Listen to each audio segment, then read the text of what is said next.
welcome to today's episode of Conversations with Karen and Kat. I'm Karen Scott Green. And I'm Kat Hardrick. And we are here today with Antonio Hicks. Our dear brother. Antonio, yes. I need y'all a little bit more crunk than that. It's the end of the day too. We need to be a little bit more excited. Antonio is a friend to all. He is, are you Jamaican? Because you got like 4 jobs. I need to be. I'm trying to get something thick on that board so it can get me out of corporate. So whatever it's gonna be. You have a full-time corporate gig. You are also an instructor at Atlanta Technical College, and you also host a very successful podcast called Politics, Technology, Gaming, Television. PTGTV.online. Oh, I got to make one correction though. I'm not an instructor at Atlanta Technical College, not as of yet. What I do is I produce Atlanta Technical College, their online content and their podcast. Okay. All right. Thank you for that. Make that clarification. I know, right? Thank you. Don't you also have a radio show? I had a radio show. I did, yeah. I got rid of the radio show though. When did you have time to do it? That's why I got rid of it. You're right. Yeah. So thank y'all for having me on again. Thank you for the intro. So yeah, the reason I stopped the radio show is really because I'm trying to build out my other business, which is what I do here at Atlanta Technical College, is Engineering Tomorrow. So Engineering Tomorrow, it kind of plays into the same thing of PTGTV, is building out content creation for small businesses and for individuals. And alongside that, I am now have incorporated into building out small data centers for people's personal residence and for their businesses. So I cut out the radio station is because I was trying to find time to do everything on top of still, be active in the community as well too. And I'm so glad you on this show. You a straight guru, because all that stuff you said, I was kind of like, what is all of that? I'm gonna need you to break all that down. I ain't even playing, because this is why we having this show, to let people know that it is so many multifaceted in this computer world. So you got to break it down. Mm-hmm. First, tell everybody a little bit about how long you've been doing this computer stuff, brother. So I've been an engineer actually since the age of 10. Like I said before, my father got me to programming and working on a Commodore 64. And from that point on, I always knew that I wanted to work in some form of IT. I thought I wanted to become a programmer, which I used to program in COBOL and C++. But then Bell South came along, offered me a job doing networking. And I took the job, and I've been stuck in networking ever since then. I want to get out of it, but I love security so much that I kind of stayed into the field, just migrating different parts of the field. I was about to ask you, did you like that move when you went to Bell South? No. Just be honest, no. But I mean, so I'm 45 years old. So at the time, Jobs was my baby. Jobs was booming back then. So at that point, you're going to take, if it's a good offer, which I tell a lot of students now, I tell all the kids nowadays, don't go after the money when you fresh out of school. Go for something that you're passionate about and that you love. I was chasing the money because it was some good money. Okay, facts. Okay. And so now you landed where you good, where you like it. Yes and no. So the thing about me, I've always known that I wanted to be an entrepreneur, but I know in my understanding of life and always find a mentor. So that's the other thing I kind of tell kids too, is always find a mentor. It's not just your parents. You got to always find somebody that's smarter than you that can groom you and teach you new things. So I knew, and all the people that I had worked with and that had been teaching me up along the way, is that I've always wanted to be an entrepreneur. But until that kicked off, we got to work a regular 9 to 5 because we got bills we got to pay. Right. And we got student loans to pay back, which I'm not excited about student loans. And I'm trying to do everything I can to get my stuff pushed out so I have to pay the first of the month. But yeah, so am I satisfied now? I'm happy in what... Start back in October. That is correct. Start back October.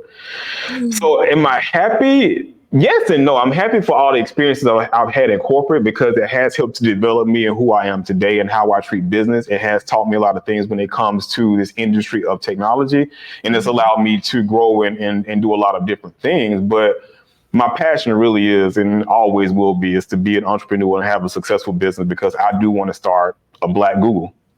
I love that. So let me ask you. You gonna call it Caddy? I call it who? Call it what? It's Google. I'm trying to say caddy. I mean, get us Okay. So what was your path education wise that got you into the position where you are now? So knowing that I got into computer science, so that was the first degree, and then got one into IT security as well too. But knowing what I know now, you don't have to go that way, which is why I love working with Atlanta Technical College, is because they have different avenues of technology that you can get into. And that's the thing now is like, back then you had a linear path. You had something that you had to go down. You had to get either computer science, well, it was only computer science, or you had to learn information technology, but you still almost had to have almost like an apprenticeship program or somebody to help you get inward. And you typically start off at a help desk or doing some line of customer tech support. But nowadays, these kids nowadays are so blessed, they don't have to do any of those things. Like, you can actually go and get a certification and get into a tech company, make a ton of money without doing any of the stuff that I got to pay back. I'm gonna keep emphasizing that at the first of the month. Okay, wait. So you said a couple things. One, I want you to elaborate on when you said to young people that they need to find a mentor. Explain to them how should they go about securing a mentor, and then two, and like what should they look for in looking for a mentor, and how should they participate and get so they can get the fullest from a mentor-mentee relationship. But then the other thing is, you said it was short for you to get this degree. You made a ton of money. Can you break down what you don't mind sharing publicly? What is a ton of money? All of that's subjective. So what is a ton of money? 5 questions. He can handle it. Brilliant. So when it comes to mentors, so every company, well, I've been in one company for the longest, but every department I've worked in, I've sought out individual, either directors or associate vice presidents or vice presidents, and they had mentoring programs. Fortunately, I had mentoring programs in my company, and then I also had mentors from church. So if you're a part of a church, just look for whoever the smartest cookies are there working in the industry that you want to work into. I don't care if it's business, I don't care if it's technology, I don't care what field it is, because somebody can always teach you something new that can apply towards whatever it is that you want to do in the field that you want to work in. And because they could be great investors, and that's one thing we all need to learn how to do, especially in the Black community. We got to learn how to manage our money. So they don't have to necessarily be working in the field that you work in. And one thing I've always learned from my mentors was find out who the smartest one, find out something that you can learn something from, and ask them, just physically ask them, can you work under them, and see if they will help you out and like educating you, giving you advice, and like pointing you down the path that they went down. Now, when it came to technology, and I learned those things in technology, so it helped me out as far as leadership development. Because one thing Catherine, I talked about it before, there's a difference between people that supervise and manage people versus leaders. Right. I fortunately have got with people that had actually groomed me to be a leader. So I went through leadership development. I did all of like leadership development classes. I got certified in, the public speaking course. I mean, everybody knows about it. I just can't forget the name of it now because I still got this COVID brain fog. But Toastmasters, yeah. So I did get certified in doing Toastmasters. I did it for a while, and I did all those things because I was an introvert. So those that have not heard my stories before, I truly was an IT. I still am not the technical guy, but I was an introvert. Only thing I wanted to do was come into the office, sit down, mind my business, give me my work I got to do for the day or for the week and my projects, and let me work on that and leave me the heck alone. But fortunately, I know that's not Antonio. That sounds like a lot of us in the office. Yes. But now this came to my story when I was out on the campaign trail too, is that somebody saw something in me that I didn't see in myself, and they wanted me to get into leadership, which I did not want to do because I don't like people like that. So fortunately, I took them up on it. Tell us how you really feel. At the time, because I really wanted to be to myself. And I find that, especially when I was teaching too, when it comes to a lot of people, you got to deal with all these different personalities. Not everybody wants to. Everybody learns a different way, and you got to find a way to get your message across to different people. And that can be time consuming, and it can be draining. Right. But he talked me into it. I got into it, and once I got into it, I found out I had a voice, and I actually enjoyed working with people, and I actually love developing people. Now, I can't be hard because people still are difficult, but I still, which is the whole premise of PTGTV, I feel like educating people in a way and breaking stuff down for them to understand so they can get that whole aha moment. Right. Okay. Right. Now, once I got into, like, to go back to your old question as far as like how much money I was making. So when I first started with Bell South, I think I was making about $35,000 a year, which is trash. It was trash back then in 1999, and it's still trash to this day. So fortunately, you don't have to make you start off making like way more than that nowadays than you did before, all the way up until I'm making in the 6-figure bracket. Mm-hmm. So my income progressed steadily over the years. Unfortunately, because I work for a corporation, I got bonus checks and things of that nature. I don't get them nowadays. I'm a contractor now, but I make my money elsewhere. Hence, what I'm doing here and other projects I have going on. So that's why I tell people. What you say? Y'all don't remember that from In Living Color? That skit. Him only have 3 jobs. Yeah, him only have 3 jobs. So I tell kids all the time, it's good to have your own company, but I do encourage them to go work for a corporation because it helps build up that business mindset that a lot of people I see nowadays really don't have, especially when it comes to communication. People don't know how to send out proper emails. They don't know when to send something off and when to actually talk over the phone, because that is a valuable lesson that you have to learn. Not all of things should be communicated in writing unless you wanted somebody to hold it up against you. So that's why I think a lot of people should start off in corporate. You don't have to stay there your entire career, but at least get that up under your belt so it can help develop, like I said, that business mindset that you need to operate in your own business that you want to get started. Absolutely. I so agree with that, Antonio. Amen. Even like when it comes to law, right? I would recommend to young people who eventually want to have their own firms is to go work. When you come out of law school, go work for someone first. Understand, because law school doesn't teach you how to be a lawyer. It teaches you law, but it doesn't teach you how to be a lawyer, and it certainly doesn't teach you about the business of law.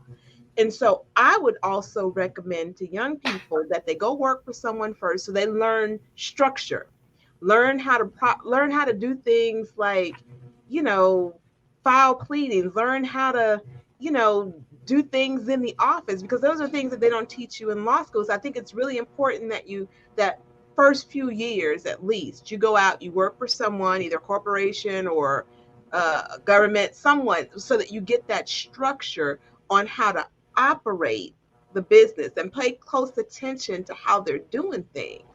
That's the thing. So, but let me ask you this.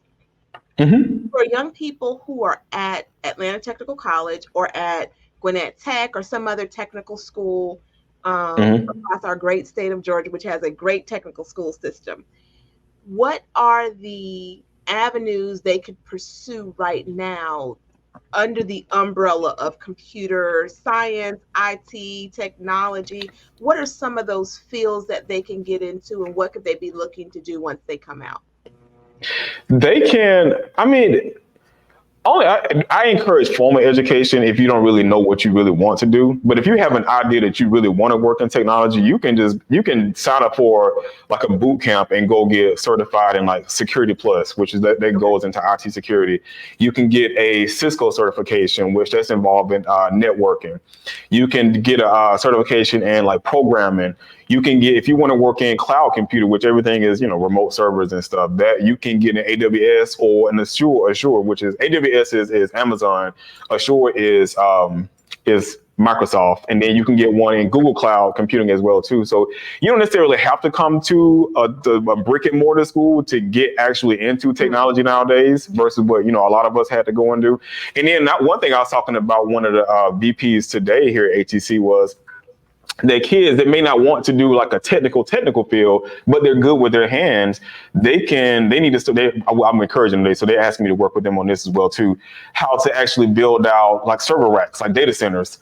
So every corporation has a data center. Like every single corporation has a data center. They have data farms, and people have to come in and build out those racks. What a rack is what they mount the servers onto. And a rack is not just a framework of just metal. They have to come in, they have to wire all the cables up that runs down into the servers that connect everything. So a lot of us wouldn't even get to do technology we have today if it was not for those racks.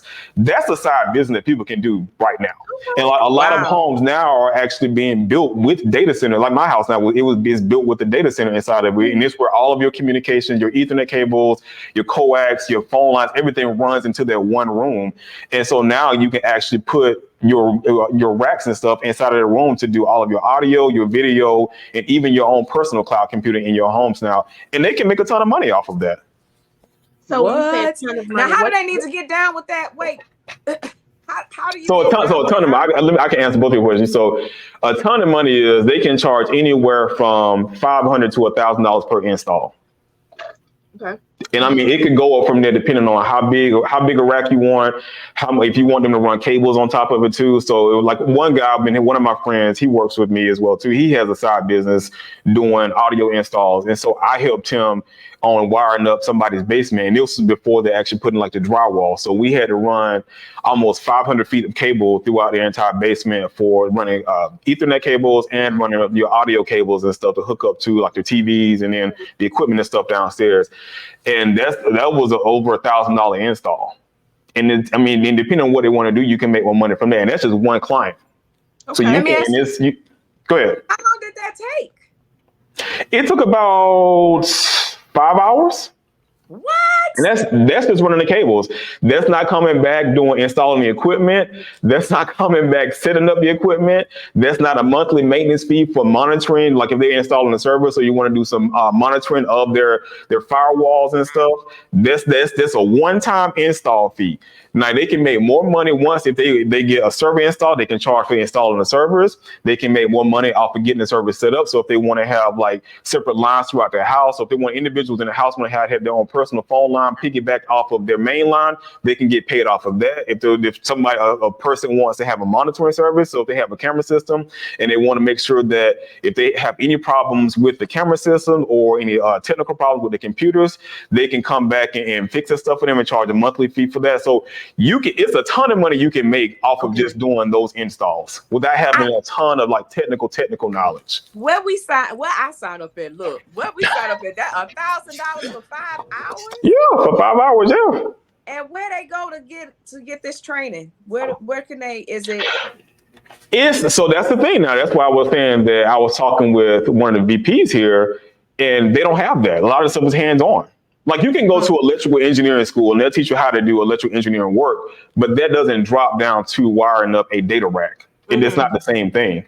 Now it has to connect to some power at some point, but that's already pre-ran. This is something totally separate. There are no classes for this at all. Even one of the people I work with on my company, he said himself, like he installs our data centers at work, and he was saying with his company that the people that work with them, they got trained on the job. They didn't go to a formal school. They got trained on the job, and that's how they was able to get into what they're doing right now.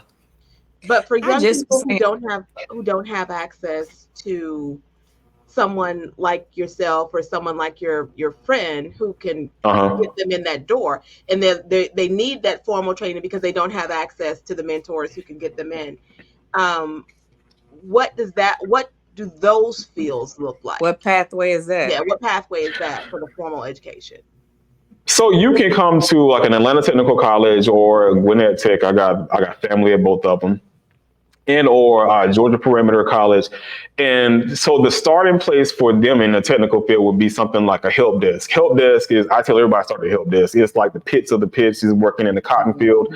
It is the bottom of the barrel. It is hard. It is hard work and hard labor and they want you to know so much as a help desk because you got to deal with people. So you got to know how to have good customer service skills. You got to know how to work on physical hardware, and you got to learn how to work on like the logic hardware, like software stuff. Okay. And you got to also know how to troubleshoot things. So you got to answer to tickets. So when tickets come in for problems, you got to know how to log into a server and do basic troubleshooting to get people stuff repaired. You got to do like software fixes. It's a lot of things you had to learn as help desk. If that's not for you, you can get into like customer tech support, which is similar to help desk, but it's primarily just the technical aspect of it. So you're not talking to anybody physically. You just got a ticket coming in and you got to troubleshoot that ticket. That ticket could be anything working in any of the hardware that I just named before, but you're not directly on the phone with those individuals. But if you go and get the certifications, you can typically start off anywhere in any networking field. It can be a network engineer, it's starting people off in network engineering fields now coming fresh out of school, and you're making about 70 to 80,000 a year doing that. And that's like fresh out of school. And that's if you want to, that's decent, because how long do those programs take? That's what I was about to say. It's only 2 years. It's only 2 years. So even if you're going to get it's 2-year institution. Yep. But I went into finance. I'm in the wrong field, Larry. Technology, man. It's a lot of money in technology. You just got to get in the door. It's a lot of money in technology. One of the reasons why we wanted to do this show, to talk to you, and we also want to talk to someone in the aviation field, because right now they're paying young people to go to school to be aviation mechanics and to be in the aviation field, because all of those folks who came in under Reagan and right after Reagan, remember he fired all those people in the 80s? Those folks are retiring.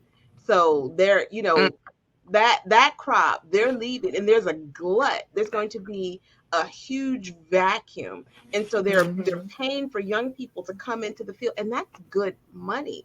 And so we're trying to get the word out about computers, about IT, about aviation, and all of these fields that young people can go into without racking up the debt. Because I, for one, had a lot of student loan debt. I mean, I've got 3 degrees, and I had to borrow for all 3 of them. And that debt followed me up until just yesterday. Well, you know what? Almost just this month, because I was one of the people who got their loans forgiven under with Biden, the administration. Yeah, I got my God. That's good. I did. Yeah, my wife was too. I'm hating on both of y'all. I also had been paying on them since 1994, 95. You hear him say he hating on both of y'all, though? Listen, I am. We went out to brunch, and she got an email that her loans had been forgiven. I'm sitting here like, what about me? How long have you been paying on yours, though? I ain't been paying on them up until it was right the year before the pandemic. But I'm saying, when did you start? Like, I went to school. I haven't been paying on them. Like, I've been paying on them. Because, like, I did. Now, I wasn't paying the amount they recommend, because I mean, I got kids. But that wasn't the promise. That wasn't the promise that they made to us. The promise that they made to us was that if you made payments for 20 years or 25 years, depending upon which loan program you were in, consistent even if it was income sensitive, income contingent, at the end of those 20 years or 25 years, depending upon which program you were in, we were supposed to get our loans forgiven. And they kept extending it and extending it. And so anyway, I'm just saying, I don't want my children to have that same sort of debt. And so we've made a promise. And no child. My oldest son, he went to Piedmont. It was Piedmont Technical, which is part of over in DeKalb. He went to Piedmont Technical, and he also went to Gwinnett Tech. He went to Gwinnett Tech to do automotive, and he went to Piedmont Technical to do welding. And so he's working in welding, and he's making a living for himself and his family. Amen. The 2 younger boys, they're going to college, and what we said to them, if you go to a state school, we got you. We could do that so that you can at least come out with your bachelor's degree, with no debt. The younger one, he says he wants to go to college too. Well, we're seeing about that. But if he doesn't, I want him to have the option to be able to provide for himself by going and getting a technical degree or a technical certificate, something where we know that he can support himself. Because that's what all parents want ultimately, right? Right. Yeah. Can support themselves, can take care of themselves. And when you finally do close your eyes, because we all will, you know that your kids are going to be okay. That's all we want. Yeah. One of the main things that I wanted to highlight on this show is to young people and anyone, but particularly young people who really don't know where they want to go, and college may not be a conversation in their household. Like I grew up, everybody knows my story, and it was a village. So we just didn't have it. We did not have it. And so college was not in the radar until Yeah, until I made it to like 12th grade.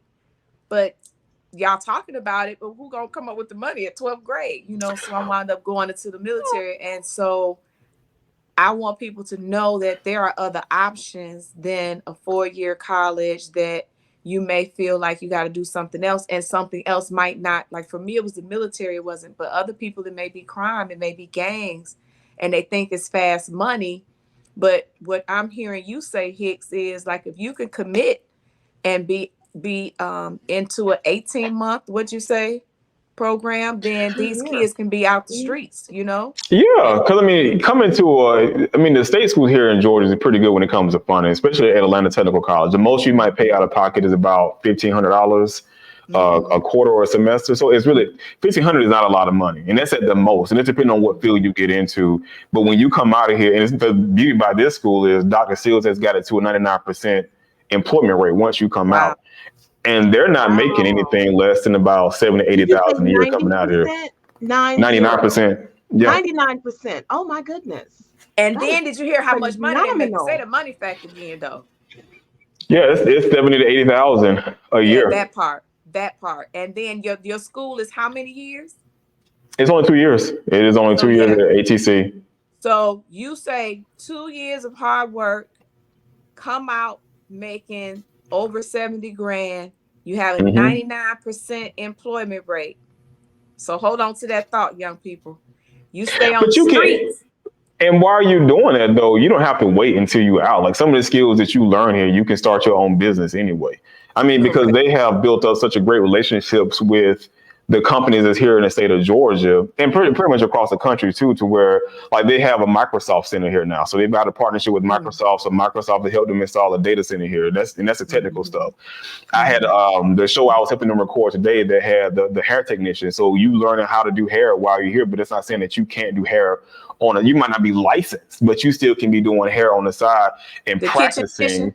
Kitchen tissue. Yeah, you can. And it's like a lot of those things that you're learning here. So the money that you have to spend to be here, you can make that while you come here, which is why my son, he's going to this expensive school here in the state of Georgia, SCAD Atlanta. Y'all need to come down on your prices. But what they do encourage is entrepreneurship. And so they said, while you're coming through here, the least that you could do is create your own business and utilize the resources that you're paying for at this college. So before you come out, you should have a successful running business before you leave that school. That's beautiful. I wanted to just add a parallel. I want the young people to see the parallel from violence, gangs, running these streets. You only have two places. You're either gonna go to a cemetery, or you're gonna be in front of Karen and her colleagues going to jail. Whereas you can go ahead. No, I'm just going with you off of this. It's like the thing that you have to think about is, do you care more about street creds or do you care about the longevity of your life and having freedom? Facts. And to me, I love freedom. I don't have to be a social media icon flexing with my money on the side of my head. I mean, but you can still have that. But you can have that from a business that you started, and that's just the money that you made off of it. So I'm like, I'd rather live life to the fullest and be able to have my freedom with that and travel how I want to, as opposed to worrying about some ops. Yeah. Correct. Yeah. And that's the message. I just want young people to know that they've got options, viable options that can lead you to a very successful career, could lead you to starting your own company, and that the path does not always have to be a 4-year degree. And also, while this conversation was initially centered around young people, to us older folks as well, you may have been doing something for a period of time and now you want to do something different. You can always go back and get a technical degree. And if I'm not mistaken, Georgia actually offers money for older adults who want to go back, to school to get a technical degree. I have to look it up so I can post it when this. No, it does. That's where the $1,500 came from. So it pretty much, the grant that you get here at ATC, it's not for just kids, it's for adults too. And the most you may come out of pocket is like $1,000. It depends on your program. It could be nothing or at the most about $1,500, but they give you the grants necessary to come back to school for, development, late development. So I tell everybody that because I've been doing my thing for 20 something years, and I feel like I'm ready to change, which I picked up different skill sets. Okay. And also I have to also make note that the Hope Scholarship can also be used for technical college. Mm-hmm. And if you've gotten a GED and you want to go to technical college, the state also gives you a $500 grant. It may be more now. I'm not sure. I know a few years back it was $500 for you to use at technical college to go into whatever field you wanted to study. So there is money that's available for technical schools. So if that is a barrier or you believe that it's a barrier, talk to your local technical college. They can provide you with resources for funds to be able to either go for low cost or no cost. So Mm-hmm. definitely check, find out. And another resource is georgiafutures.com.org, GA Futures dot, I believe it's .com, which provide, what did you say, Kat? That's another spot to get resources. Yes, that's another spot to get resources. It's georgiafutures.org, and Georgia is GA. GAFutures.org, which is a space that young people, if you're in college, go on, create a login. You can find out about if whether or not you're Hope eligible, and then that way you can use Hope to be able to go to technical colleges. And it's also a place where you can log in and apply to different schools on their website. That sounds like College 411 back in the day. But Mm-hmm. but now this is Georgia Futures, and I'm only familiar with this because I've been going through this process with the two younger ones. Yeah, because Georgia College 411, you can start, I think, and I don't know if they still do this, but when my kids were little, you could start as early as middle school, and it was a way for you to collect like everything that child has ever done. So then that way you can grab and build like a resume, help with community service. You can look at all of the colleges, all like side by side to see what their admission was, ACT, SR, whatever those scores are, child. I forgot the scores. This may be the new new version reiteration of that. Yes. Mm-hmm. So Georgia Futures will have like their test scores, their transcripts for any college, not college, but any high school credits. So even if they took high school credits while they were still in middle school, that will be on there. Yep. And we're talking about the same thing. Yeah, and it has that's gonna be real good. All of the Georgia technical colleges, all of the Georgia 4-year colleges, their information is on there. Applications, so it's a great resource. So it is, yeah. So what are some tips you think that some of these young people should do, Hicks, that you want to leave folks with? Some tips for them to get into the field and maybe just to get their mind right to get there. I say find like a good meetup group. So, I mean, you can go to meetups. I think it's meetups.org or meetups.com. You can find meetups of people that's actually working in the field and learn from them and network that way. You can go into other boot camps they have around. Those are expensive, but, they still have some low end stuff.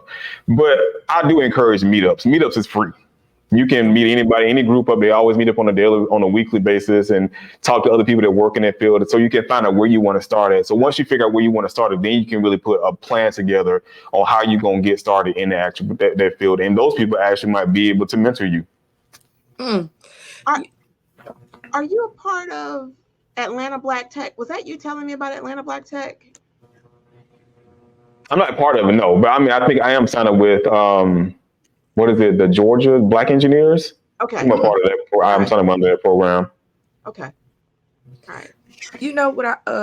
What I was thinking while you was talking, wouldn't it be nice, Karen, if we got our clusters, like when we have another youth forum, maybe we can get you to come out, Hicks, and talk to any interested young people interested in the computer field. And then maybe that's our resident computer expert. I know, right? Hicks, all things IT, right? But I think that, I'm sure, I'm just assuming you will, and I'm signing you up, I'm volunteering you. But when we have some absolutely. young people in the room, when we do something like another youth forum, Karen, maybe we can have that when we invite our cluster schools, everybody who's interested, and have someone who's an expert and can help these parents and if their families step into it. Because what a lot of people don't know what they don't know, and they're intimidated, they're scared, they don't know what they're doing. And it would be nice if we can just give them some basic information to point them in the right direction. Because I know it was difficult for me. I ain't never said this, but I was going to school for computer science. I had a floppy that big. It looked like an album when you take the computer apart. I remember those.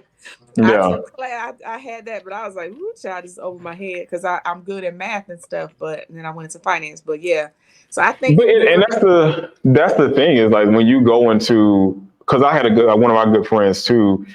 Their son he wanted to get into programming, and he went into computer science, and he thought he wanted to do it, but he started having a hard time in it because nowadays you really got to be, you got to be focused on really what it is that you want to work on. So your degree has to be specialized. So that's why I'm like, at least find a program that you can start in to figure out exactly what you want to do. And then from there, that's when you go into school or go into a certification program and pursue that course of action as opposed to like blindly selecting like information technology or computer science, because computer science ain't no joke. I mean, they throw everything at you. So you got to learn about electrical stuff. You got to learn about the actual engineering of motherboards and stuff. You got to understand programming, and you actually have to build all these things out in like a lab type area. So if you aren't ready for that and you don't have that like technical mindset, it can be overwhelming. Yeah, it definitely was for me. It definitely was. I knew I was a kid. I was just throwing around. I want to be a model in computer science. Computer science. I didn't know what that was. I took a class. I was like, what? I am not trying to go into that. But we need more people, because it's only 7%. You got to think about this. It's only 7% of us that's in the technical field, and that's all the technical field. Wait. What? It's like only 7% of Black people that are in the technical field. And the one thing, and then that's the bottom level. And as you start progressing up top and like in the field, well, I'm a lab engineer now. So once you get to like that field, the herd really thins out. Like I'm the only one in the room. And that's why I encourage a lot of young people to get into technology and don't just stay on the bottom level. Try to work your way up. If you're going to stay in a corporation, work your way up to the top. Don't get comfortable sitting down at the bottom. Because first of all, the further up you go, the more benefits you get. And I mean good benefits, perks. You're not tied down to a clock. You get more money. You get a lot more freedom when you go up when you're on the bottom, everybody watching you. But the further up you go, it's freedom. That's how you get to work 3 jobs. This is not me snitching. It's somebody I know. They're in the technical field too, and like because it's so relaxed, because he's higher up as well. He goes out and play golf on Fridays. Regular folks out working their regular 9 to 5. He playing golf, and if they need something, they call him on his phone, and he'll log it on his computer and work on it. And then once he's done, he go back to going out there on the hole. I love it. You ain't snitching, because look, I bet you it's like 20 of them like that. Ain't nobody know who you talking about. Right. It is actually, it's more. Man, I used to have to call my boss. This is in accounting, right? And I'm calling. They on a tennis court. Yeah. I'm trying to get them squared away with a whole big old client. They on the tennis court. Why you mad at me that I'm interrupting your game? Dude, a client on the phone. Come to this phone. Yeah. And I mean, and that's why we need more people in it, because then you get the freedom of remote, like this whole thing about people coming back into the office. We've had remote workers before the pandemic even took place. And depending on what field you're working in, you will always have a means of remote work. And that way you can travel. So if you want to go to a different country, you can go to, as long as you get online and you take your meetings and then you get your projects done, you could be working in a whole different country. Yeah. I had a coworker, he moved to Germany and was working for the finance company from Germany. I'm going to see, is he going to be relocated? I mean, is he being laid off or he quit? No. He moved to Germany. During the pandemic, a lot of people moved, like people who had been in New York and some larger cities, they moved out of those cities. Number one, because they were afraid because of, COVID. And secondly, because it was cheaper to move to other areas. And then when companies started saying, "Oh, we want you to come back into the office," they were like, "Yeah, nah, doing that." And that's what's going on. What I used to pay in New York or Chicago or wherever else. And that's why I tell people too is that's why I'm like I encourage everybody. First of all, everybody should have a side job, something going on. So when these companies, not everybody has the means to do that, but I tell people it's like focus on getting that done because my company did the same thing too. Is that they start allowing people to work wherever they want to work at, but now they want to call people back into the office. And if you don't live in a place where they have an office, that you pretty much got laid off. That's true. That's what happened too. That's why my baby came back home. Damn, I forgot what I was gonna say. Go on, keep talking. I forgot what I was about to say. Y'all talk so good. I But it's all like I tell you, it's always good to have side projects because that's really the way to keep your mind young because you should always be learning something. That way, once you get to a place of retirement, this for older people too. Once you get to a place of retirement, you have something that you're working on outside of that, so you have some extra means of income coming in, so you're not relying off your 401k or off of Social Security. And doing the stuff that I'm talking about doing, it don't require a lot of physical. Now, running cables, it still might require some work, but still you can hire somebody because we got a lot of, I hate to say it, we got a lot of immigrants that's here too looking for some work.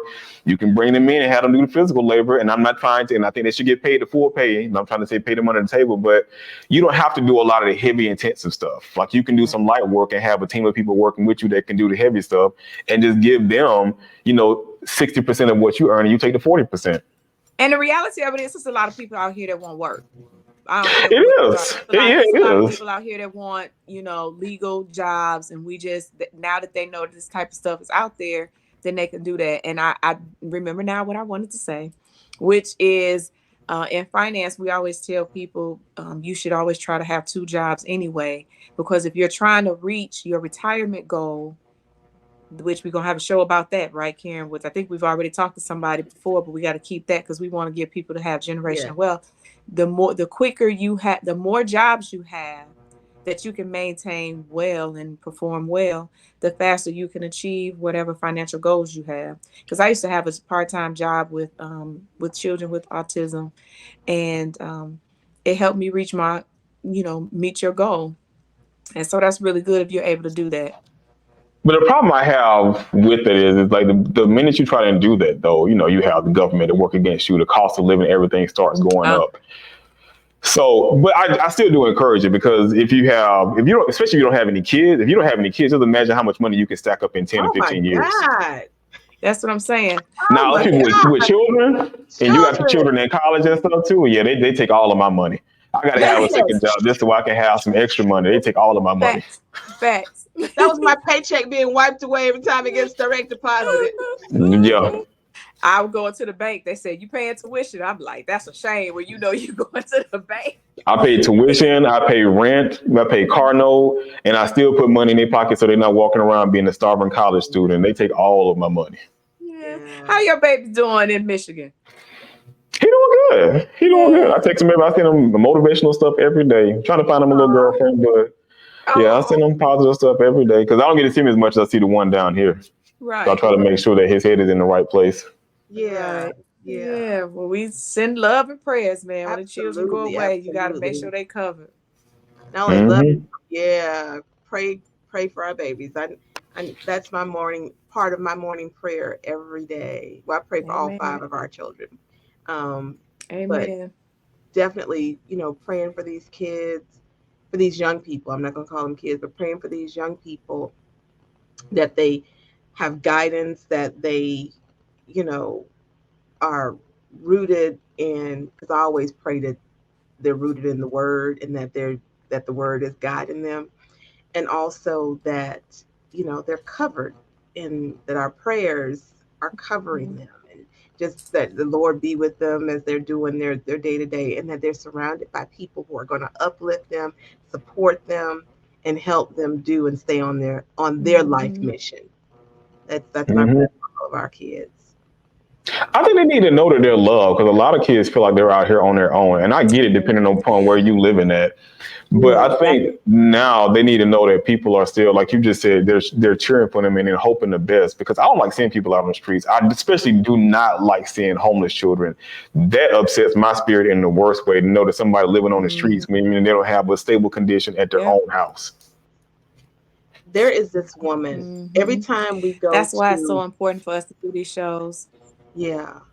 But there's this woman that every time we go downtown to I was about to call it the Omni. It's not the Omni anymore. To State Farm Arena. She's out there every time we go to a show. She is out there with her kids, little kids. She got about 3 little kids, and we can get out of a show 1 o'clock in the morning, whatever. She is out there with her kids, panhandling. Every time we always stop and give her something, but I always think to myself, why are those babies out at this time of night? And I don't trust people like that. But go ahead. I mean, she probably got an apartment somewhere, but she's out. When I say every single time we go to a show at State Farm, she's out there with those kids. And that almost seems like she's timing it when y'all have shows. Oh, I'm sure it is. Absolutely. And you know, because my first instinct was, I should call defects. But then I stepped back and I was like, even if it's the hustle, it's her hustle. I personally don't like the fact that she's out there with those kids that time of night. And that's the issue I have with it all, because I mean, everybody has I went through my struggle days too, and I had my children, but one thing I would never have allowed my children to do was experience that struggle or to know how bad the struggle was. So right. I've always made sure that it was in programs, because I think that's something that seeps into their spirit. And if they see themselves out there with their mom and they're always asking, they're not thinking what they can do for themselves. Mm-hmm. Mm-hmm. And that's why I'm like, I don't think, no matter how hard the situation is in your house, I think you should always still do your best to make sure your kids don't really have to experience that. Yes. Listen, when my parents were going through hard times, I never knew it. I was shielded from a lot. My sister told me things later, you know, because at one point when my mom was out for surgery, she was out of work for a period of time. And my father was working part-time because he'd had some businesses. My father had a nightclub. He had a dry cleaner. So he had some businesses that had failed. And so this was around one of those times. And I had no clue. Like, I knew that my aunt from Michigan had sent us school clothes, but I had no clue that they were struggling, right? She tried to get food stamps. And they were turned down for food stamps because my father had a car and they owned their home. That's what they told people back in the 70s. But I had no clue because I never missed a meal. I mean, some dinners was soup and a sandwich, but I had no clue because there was always some food on the table. Mm-hmm. And they shielded us from the fact that they were struggling. I never knew it. I knew that I had a safe home. I knew that I had a place to lay my head. Our lights were always on, and we always had something to eat. Even if it was in the afternoon, a peanut butter and jelly sandwich, we had something to eat. Mm-hmm. And I've kept my kids in that same vein, that even when times were lean and we had more money and we had money, our kids never had any idea. Right. You know, never had any idea. And I'm with you, Antonio. That's how I think all children's childhood should be. Mm-hmm. Protect them. It's no matter how bad the situation is, no matter how the struggle, I'd rather take it upon myself because I think I'm more capable of handling the pain than having it inflict upon my child who experienced it at a young age. And now he has to go through his own form of therapy when he gets older because of what was caused upon him when he was younger. I'd rather just deal with it. Yeah, I'm with you. Well, hopefully, we can help give people who are really in those situations and need help. They can get those resources out there so they won't be on the street with their children and so forth. But I know right now, boy, we're going to make sure these kids that's listening to this podcast get connected with, what's the name of your college? Atlanta Technical College. Atlanta Technical College. And Gwinnett Technical College. Atlanta Technical College and Gwinnett Technical College. I was just at Gwinnett Technical College the other day. I got my little degree from there.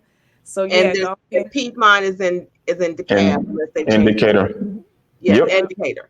So yes, check out the Georgia Technical Colleges because they really do offer a lot of resources and some of these programs, you know, and if you fall into one of the categories, Even if you don't get Hope, there's still some grants that you could get to be able to go to the technical colleges, and it's very affordable. You know, you could work and pay for school at the same time if you absolutely had to, but there are a lot of grants for folks to go. I want to ask before we hop off, are there certificates, like short certificates people can do too, Hicks? Yeah, they do. I mean, because they do have like workforce development stuff here as well too. So even if you don't go for the full 2 years, you can take training classes to get into a particular field. Like what I was talking about, wiring up the servers, the VP was saying that maybe we can do a workforce development program and have people come out and pay for those classes and learn how to do that. And that's not going through the whole 2 years. They can just pay for the class. So would that be a program that you're going to structure since you brought it to the VP? Yes. Okay. All right, you're gonna have to come back and let us know when it's off. Yeah, because so that means you're gonna have to create the content and do the course development. Antonio, you're gonna have to come back and tell us about that so we can tell our listeners about it.